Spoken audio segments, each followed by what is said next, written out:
देखिए, पहली बात ये है कि जो माइनॉरिटी का जो परिभाषा है, निश्चित रूप से चेंज करने की आवश्यकता है। क्योंकि देखिए, यह तो अपने आप में जो माइनॉरिटी जो मुसलमान को बोलते हैं, वो तो अब बहुसंख्यक हो चुका है। और ये कितना दुर्भाग्य की बात है कि माइनॉरिटी के नाम पे जिस प्रकार से हिंदुओं का अधिकारों को मारा गया शुरू से। एक तरफ तो माइनॉरिटी के नाम पे पाकिस्तान भूभाग ले लिया, बांग्लादेश ले लिया, हमारे देश के कई टुकड़े कर दिए। ऊपर से जो है हम जो है अपने को बहुसंख्यक बोल करके, और अनेक जितनी भी पार्टियां थी सबने हमारे हिंदुओं का ही दोहन किया और हमारे हिंदुओं के अधिकारों को से काट करके और उनको देने का काम किया। तो निश्चित रूप से यह बहुत ही भयावह स्थिति है।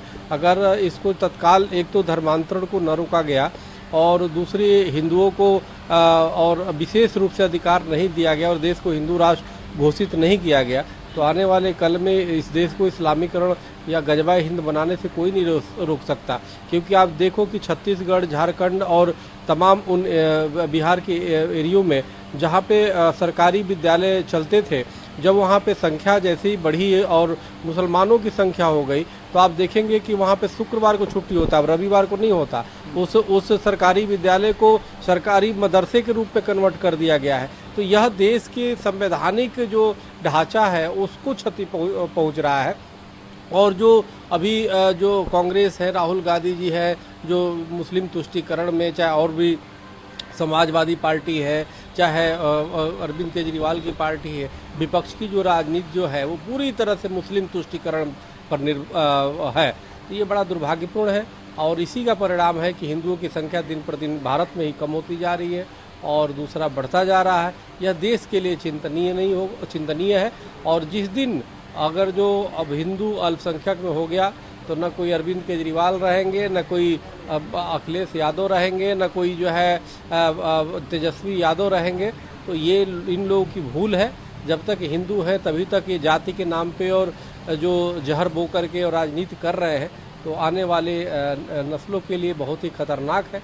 मेरा ये मानना है कि हिंदू अगर बचेगा, हिंदुओं की अगर संरक्षण दिया जाए, हिंदू राष्ट्र घोषित किया जाए देश को, तो मानवता बची रहेगी। और जहाँ हिंदू है वहाँ सभी खुशहाल है। लेकिन इसको जनसंख्या नियंत्रण करना बहुत ज़रूरी है। और बेतहाशा बढ़ रहा है जिस प्रकार से अल्पसंख्यकों का, और वो बहुसंख्यक हो चुके हैं। अल्पसंख्यक तो नाम सिर्फ रह गया है, अब तो हिंदू अल्पसंख्यक में हो चुका है। तो यह देश के लिए ठीक नहीं है। हालांकि उन्होंने अब रिज़ाइन दे दिया, मगर उन्होंने टिप्पणी करी भारतीयों के लिए कि नॉर्थ ईस्ट के लोग चाइनीज़ की तरह दिखाई देते हैं और साउथ के लोग अफ्रीकन कंट्री की तरह। देखिए, सेम पेत्रुदा जो भी बोला है, तो सेम पेत्रुदा ने जो कांग्रेस का जो मूल है उसी बात को, जैसा मूल वैसा फूल, जिसकी स्थापना अंग्रेज एओ ह्यूम ने की, जिस कांग्रेस की, तो सोच ही उसकी कांग्रेस मानसिकता जो है अंग्रेजियत की मानसिकता की है। और अंग्रेजों की क्या मानसिकता थी? फूट डालो, राज करो, जाति भेद करो, वर्ग भेद करो, संप्रदाय से लड़ाओ, रंग भेद करो। अंग्रेज तो रंग ही भेद करते थे। और स्वयं पेत्रुदा तो अपने आप में उसका नाम भी एक नमूना है और वो खुद भी नमूना है। न इंडियन लगता है, न विदेशी लगता है, वो बीच का एक ऐसा नस्ल निकल गया है जो कुछ भी बोलता है। तो इसलिए वो अलग ही नमूने, अभी पूरे कांग्रेस ही एक नमूनों की पार्टी है। उनकी चाल चरित्र में आप व्यवहार में देखिए तो बिल्कुल एकदम अंतर आता है। तो उन्होंने वो बात की, उनको जो पार्टी से हटाया गया है, निकाला गया, जो इस्तीफा दिया, जो भी किया, तो उसका कारण ये है कि चोर की दाढ़ी में तिनका। कांग्रेस को ये लगा कि अरे इन्होंने तो हमारी जो मूल एजेंडा था उसको सामने रख दिया, क्योंकि ये भी वही करेंगे, रंग के नाम पे, जाति के नाम पे ओबीसी, दलित, सवर्ण करके लड़ाने का काम। राहुल गांधी का जो बयान आ रहा क्या रहा कि किसी कंपनी का मालिक दलित कितने हैं, ओबीसी कितने हैं, सवर्ण कितने हैं? अरे क्या मतलब बनता है? जो मेहनत करता है वो कंपनी का मालिक होता है।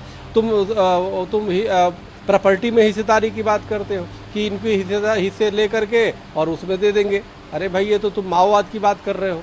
तो ये कहीं ना कहीं जो मेहनत करता है वो संपत्ति अर्जित करता है, संपत्ति कमाता है और उससे बाजार और वो करता है। तुमने तो कहीं ना कहीं तुम एक तरह से अप्रत्यक्ष रूप से माओवादी आतंक तुम लागू करना चाहते हो। राहुल की जो विचार है, तो इन लोगों के विचार ही इस प्रकार से है। ये कंफ्यूज लोग हैं।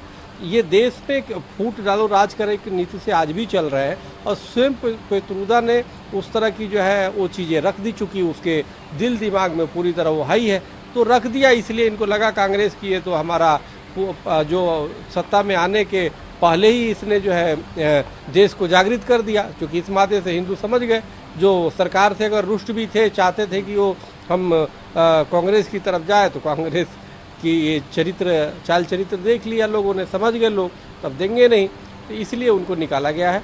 हमें लगता है कि ऐसे लोगों को तो जो इस तरह से टिप्पणी करता है, हमारे देश की अनेकता को गलत तरीके से अंतर्राष्ट्रीय स्तर पर पेश कर रहा है, जो सेम पेतुर्दा है या जो भी है, ऐसे लोगों को भारत में पूरी तरह प्रतिबंध होना चाहिए, उनका आगमन पूरी तरह प्रतिबंध होना चाहिए, और ऐसी कांग्रेस पार्टी के अभी रजिस्ट्रेशन समाप्त होना चाहिए निर्वाचन आयोग से।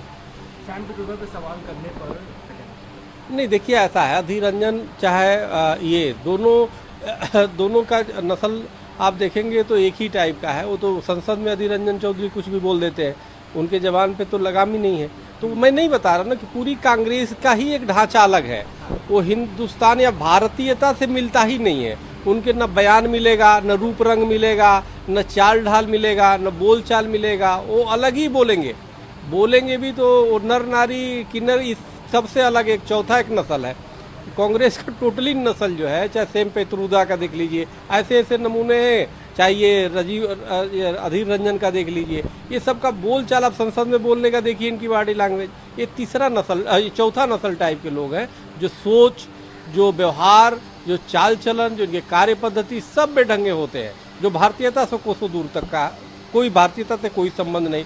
तो इसलिए ऐसे लोगों से सावधान रहने की आवश्यकता है। ये बहुत ही खतरनाक लोग हैं, और ये अगर रहे तो निश्चित रूप से भारत और भारतीयता का अस्तित्व पे संकट ला देंगे। इसलिए हमें लगता है इन पे कार्रवाई करना चाहिए और इनसे दूरी बनाए रखना चाहिए देश को।